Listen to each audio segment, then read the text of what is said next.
15년의 세월이 얼마나 두꺼운지 아세요? 저게 이제 전형적인 호구의 마인드죠. 3년간 이미 이렇게 열심히 했는데 맞아. 열심히 될까요? 그러면 그만하세요. 포기했을 때 다시 우울증이 도지면 어떡해요? 그럼 다시 시작하면 되죠. 어차피 인생은 힘든 일 투성이에요.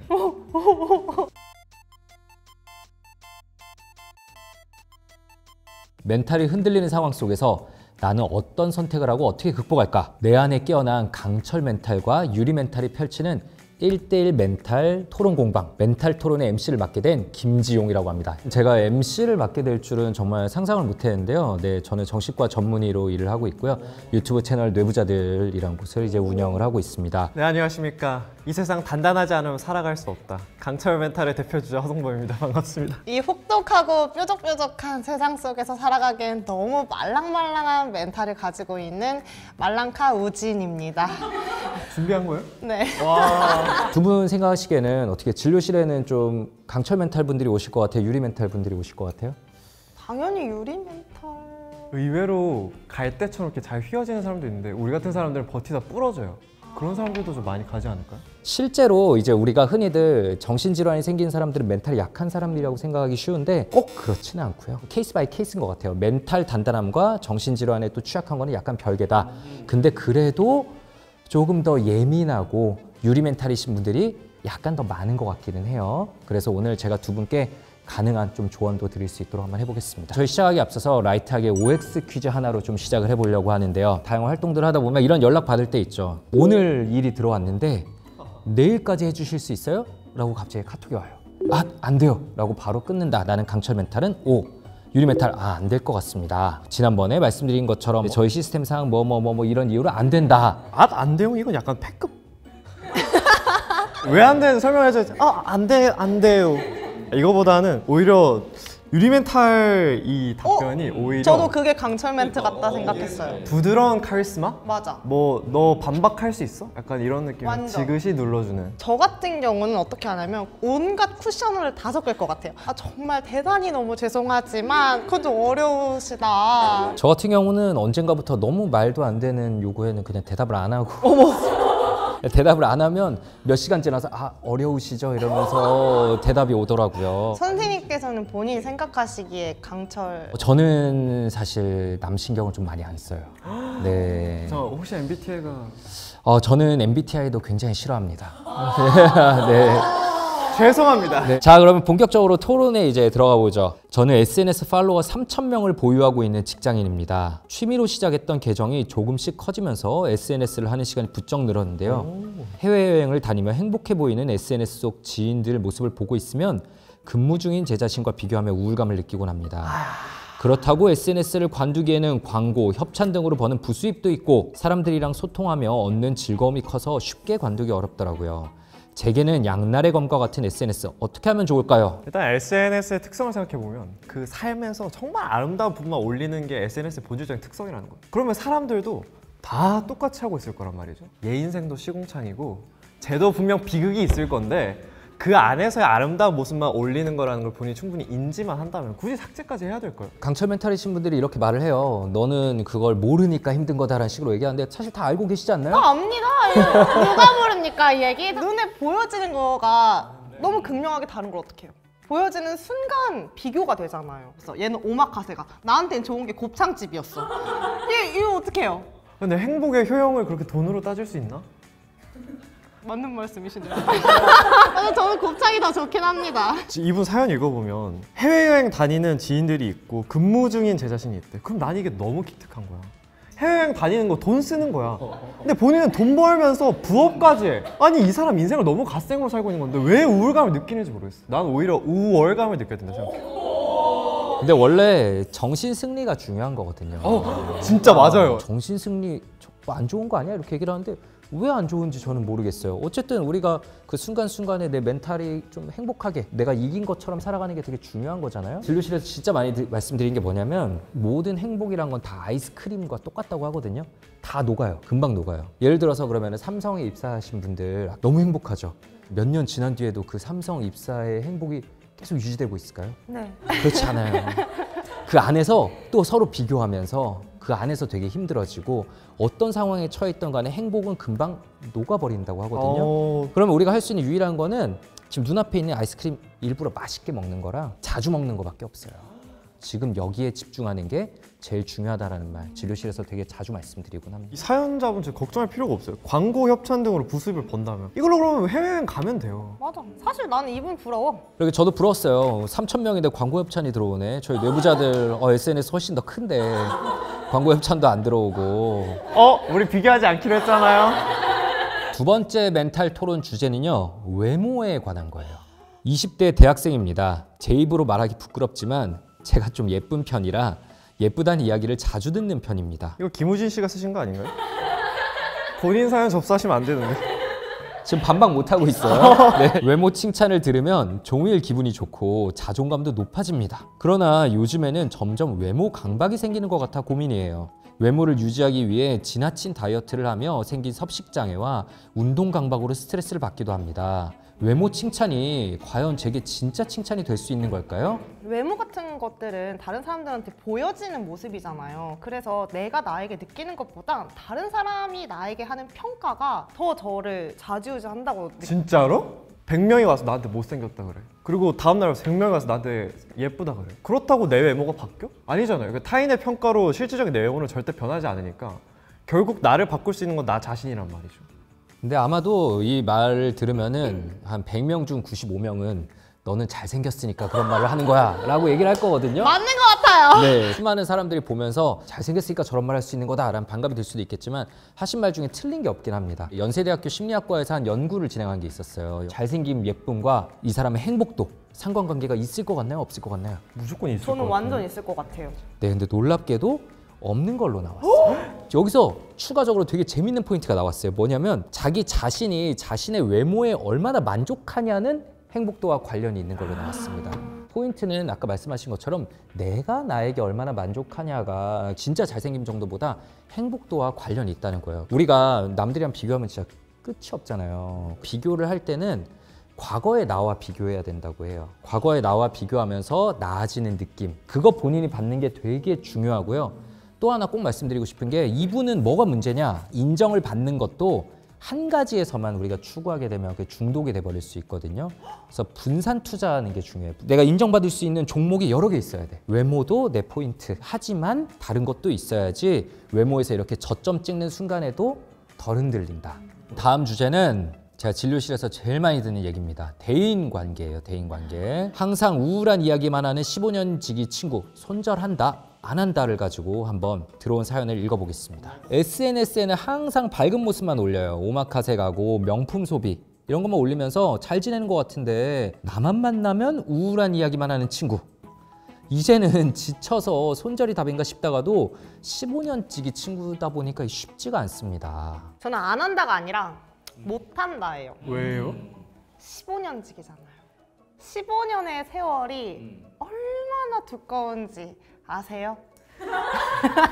저는 이런 사람들이 어쩌면 결핍이 많은 사람일 수도 있겠다고 생각을 해요. 그리고 나한테만 그런 본인의 결핍을 드러내는 거잖아요. 나를 각별하게 네, 생각해서. 그렇죠. 그 마음도 고맙고 그리고 안쓰럽기도 하고. 저게 이제 전형적인 호구의 마인드죠. SNS에 명품 사고 오마카세 가는데 나한테 우울한 얘기를 한다? 얘는 나를 소중하게 생각하지 않는 거예요. 소중하게 생각하니까 하는 거죠. 아니 그거 엄마한테 가서 해줘. 왜 나한테 가서 해? 내가 감정 쓰레기통도 아니고. 내가 엄마만큼 좋은가 보지. 그렇다면 또 얘기가 달라지지만 이거 15년직이라고 해도 지금 방치하잖아요. 그럼 70년직이 되거든요.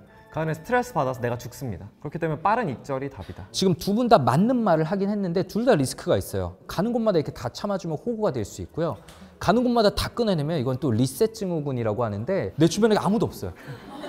저는 아닙니다. 그 정도는 아니에요. 만약 진료실에서 이런 얘기를 들으면 뭐라고 답변을 좀 드릴 것 같아요? 친구도 같이 데려오세요.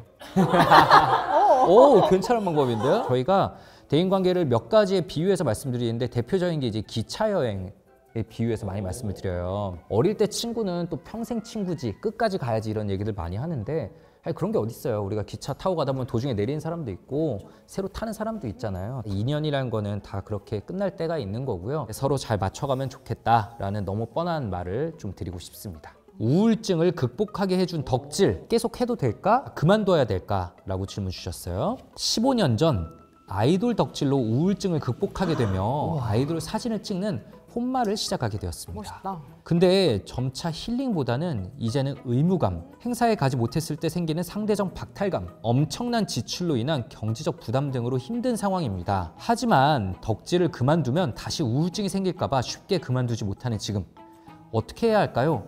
사연을 주셨어요. 만약 이 아이돌 분이 이 사연자분의 사연을 듣는다면 나는 이미 당신의 사랑을 충분히 받았으니까 이제 본인을 챙길 때가 된 것 같다고 얘기를 해줄 것 같거든요. 취미가 좀 안 건강해지는 순간 취미로서의 기능을 잃어버린 게 아닌가. 저는 사실 약간 변질이 된 거일 뿐이지 덕질 자체에 문제가 있다고 생각하지 않아요. 어찌됐든 본인의 우울증을 극복하게 해준 수단인 건데 그거를 포기하라고 해주고 싶지 않아요. 그리고 포기했을 때 다시 우울증이 도지면 어떡해요? 그럼 다시 시작하면 되죠. 방법 찾았습니다. 반려동물을 키워서 갑자기요? 그 고화질 사진을 우리 애기를 찍어주는 거야. 우리 아기랑 산책 나가고 데이트하고 영상 팬싸하고 이렇게 하면은 좀 괜찮은 것 같은데. 덕질이 우울증을 극복하게 해줬을까요? 이거에 대해서 두 분은 어떤 생각이 드세요? 저는 우울증이라는 게 또 다양한 요인이 있지만 사랑에 대한 결핍? 사랑을 내가 받는 것도 중요하지만 주는 것도 사람에게 되게 좋은 에너지를 준다고 생각해서 사랑이라는 에너지를 되게 오래 쏟으면서 우울증이라는 게 극복된 게 아닐까? 그래서 제가 생각했던 게 쏟는 대상만 이렇게 반려동물로 바꾸면 해결되는 게 아닐까 생각했던 거거든요. 야, 성범님은 제가 오늘 처음 뵀는데 굉장히 스마트하시네요. 저는요? 아, 죄송합니다. 가장 흔한 원인으로 꼽히는 거는 우울감은 상실에 대한 반응이라고 해요. 사랑하는 사람일 수도 있고 내가 꿈꿨던 직장에 떨어지면서 생기는 상실감일 수도 있고 그 상실감을 이제 아이돌 덕질이 삶의 새로운 의미를 좀 부여를 해줬을 거고 15년째 계속 해오셨으면 이분이 그 집단에서 상당한 위치에 있으실 거거든요.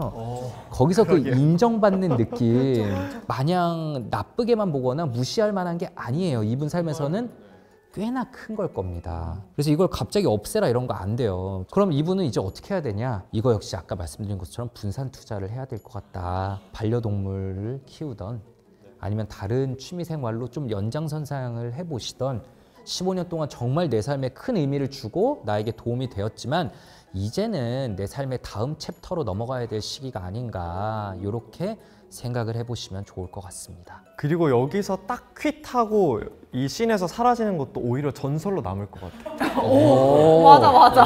사람들이 야 그분은 대체 어디로 사라지신 거야? 맨날 얘기할 것 같아 궁금해서. 괜찮은데요? 맨날 얘기하기 하면은 좀 상실감도 덜할 것 같고요. 여전히 내 얘기를 하고 있고요. 멘탈 토론 다음 또 질문으로 가볼게요. 20대 후반 원하던 회사에 입사하여 부러워. 다닌 지 3개월밖에 안 된 신입사원입니다. 신입이라 교육만으로도 벅찬데 바로바로 업무에 투입되다 보니 실수가 많아지면서 매번 혼나서 어느새 사수와의 관계가 돌이킬 수 없을 정도로 틀어졌는데요. 회사 생각만 하면 잠도 못 잘 정도입니다. 계속되는 실수에 사수와의 관계가 뒤틀린 3개월 차 신입 바로 퇴사한다 안 하고 버틴다 합니다. 또 타인의 문제라서 너무 쉽게 이해하는 걸까 싶기도 한데 어차피 인생은 힘든 일 투성이에요. 여기서 돌파 못하면 또 회피해야 되는 일이 생깁니다. 무조건. 저는 어쨌든 그 사수랑 얘기를 한번 해보는 게 어떤가 싶어요. 입사한 지 3개월밖에 안 됐, 완전 꼼꼼한데 실수를 하는 게 당연한 거 아닙니까? 근데 그거를 한치의 아량도 허용하지 않고 다 사사건건 지적하는 사수 제가 봤을 때 좋은 사수일 리가 없습니다. 아니야. 너 이 사수지 너. 이 사람이 지금 좀 힘들어할 수 있지만 원래 3개월 차는 힘든 거야. 일 배우는데 안 하던 거 하는데 어떻게 잘하냐? 너도 좀 버틸 필요가 있다고 생각하고요. 각박한 세상이네요. 근데 저는 그게 아까워서 너무 노력해서 내가 경쟁률 뚫고 들어온 건데 저 사람 하나 때문에 내가 이런 걸 다 포기해? 예전에 이런 연구가 있었어요. 퇴사해야 되나 이직해야 되나 이런 고민하는 사람들만 모아가지고 이 사람들한테 선택지를 줬습니다. 우리가 너를 위해서 대신 동전 던지게 해줄 테니까 그걸로 결정할래? 이거 싫으면 네가 더 고민하고 결정해. 이렇게 나눴어요. 그리고 이 사람들을 2달 뒤에 그리고 6달 뒤에 누가 더 행복한지 이제 봤어요. 어느 쪽이 더 행복했을 것 같아요? 자기가 본인이 고민하고. 네, 동전 던지게 했던 사람들이 2달 뒤에도 6달 뒤에도 더 행복한 걸로 나왔습니다. 왜 그런지 알겠다. 나의 선택에 대한 결과가 아니잖아요. 그 책임을 안 져도 되니까? 이런 답변들을 되게 많이 하세요, 해석으로. 생각해보면 근데 동전 던지기를 선택한 것도 내 맞네? 선택이잖아요. 제가 생각하기에는 불확실성이라는 걸 있는 그대로 받아들일 수 있는 사람들이라고 생각을 해요. 그러니까 우리 삶의 대부분의 선택지에는 사실 정답이 없어요. 정답을 고르려고 막 고민하고 주변에서 조언을 듣고 책도 찾아보고 하지만 각각 다 하는 말이 다르니까 머리만 더 터질 것 같거든요. 그러다 스트레스 받아서 더 우울하고 불안해져요. 근데 사실 어디로 가든 우리가 통제할 수는 없어요. 이분이 예를 들어서 이직을 해서 갔는데 예전 상사는 진짜 천사였구나 라고 느낄 수도 있는 거고 옮겼더니 너무 행복할 수도 있죠. 근데 그게 나한테 달렸을까요? 아니죠. 불확실성을 있는 그대로 받아들이고 지금 내가 할 수 있는 거 하자.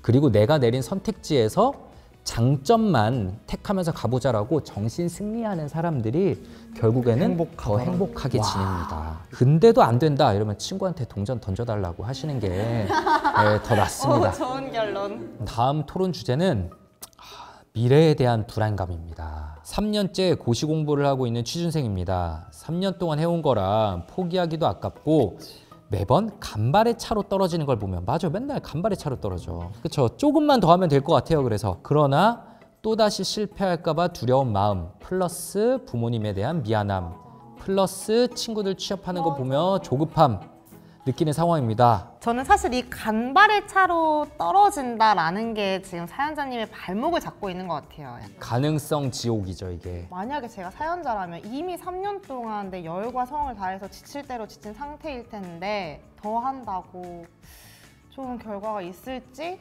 잘 모를 것 같아요. 저는 사연자분이 본인의 의사가 약간 이미 드러났다고 생각해요. 간발의 차로 떨어지는 걸 보면 조금만 더 하면 될 것 같긴 합니다. 나는 하고 싶긴 한데 약간 두려운 상태인 거예요. 근데 이거 3년 하고 관두나 4년 하고 관두나 5년 하고 관두나 이 마음은 사실 똑같거든요. 그 간발의 차가 실력일 때도 있는데 운일 때도 되게 크더라고요. 그래서 그 운이 어떻게 한 해만 잘 따라주면 그 간발의 차가 또 금방 극복될 거라고 생각해서요. 3년간 이미 이렇게 열심히 했는데 맞아. 열심히 될까요? 얼마나 더 해야 돼? 그러면 그만하세요. 어쨌든 진료실에서 그럼 제일 많이 듣는 얘기는 뭐냐? 나는 진짜 해야 되는데 안 된다. 계속 미룬다. 집중이 안 된다. 라면서 본인을 엄청나게 비난하시는 게으른 완벽주의자 분들을 많이 만나거든요. 그분들은 본인을 게으르다고 굉장히 욕하는데 사실은 그분들이 게으른 게 아니라 완벽하게 해야 돼 라는 기준선이 너무 높다 보니까 시작을 못하고 게을러지는 거거든요. 일단은 선을 낮추고 시작하는 게 정말 중요하고요. 내가 이런 불안 때문에 잠도 잘 못 자고 불안이 도저히 통제되지 않는다, 집중도 안 된다 이럴 때는 정말 필요할 땐 약물 치료 도움받는 게 무조건 낫습니다. 실제로도 약간 이런 비슷한 사연으로 진료를 많이 오시는 거예요? 굉장히 많이 오시죠. 요즘에는 ADHD를 스스로 의심하시는 분들이 정말 많아요. 난 이 정도로 집중이 안 되고 미루는 거 잘하는 거 보니까 분명히 ADHD다라고 오시는데 그중 절반 이상은 사실 ADHD가 아니십니다. 해야 된다는 과도한 압박감 혹은 너무 하다가 생긴 번아웃 이런 것 때문에 뇌가 지친 경우들이 더 많고요. 그래서 정확한 진단과 처방이 있어야지 일단 문제의 시작점이잖아요.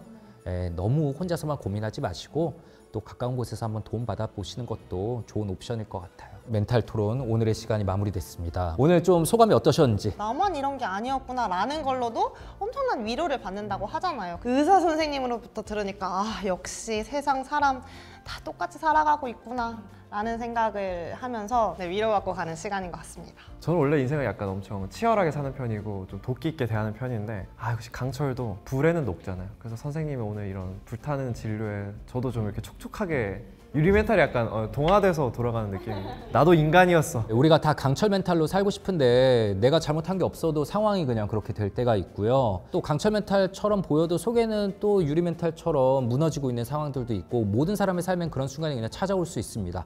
그럴 때 내가 또 정신과에 가면 너무 유리 멘탈 아니야 이러고 머뭇거리시는 분들이 있는데 우울이나 불안은 그냥 누구의 삶에나 언제든지 찾아올 수 있는 거예요. 우리가 흔히들 마음 감기라고 하는데 저는 감기는 좀 반대하고요. 일주일 막 약 먹고 참으면 낫고 이런 거 아니거든요. 이게 최소 독감이라서 참다 보면은 진짜로 문제가 너무 커질 수도 있어요. 독감에 걸렸을 때 우리 머뭇거리지 않고 병원에 가잖아요. 타미플루 같은 약 먹고 금방 낫습니다. 그런 것처럼 우울이나 불안을 만났을 때도 머뭇거리지 마시고 빨리 근처에 전문가를 찾아뵙고 도움을 받으실 수 있으면 좋겠습니다. 오늘 저희 멘탈 토론이 보신 분들의 멘탈을 조금 더 단단하고 유연하게 하는데 도움이 되었으면 좋겠습니다. 그럼 저희는 다음에 기회가 되면 또 뵙도록 할게요. 감사합니다.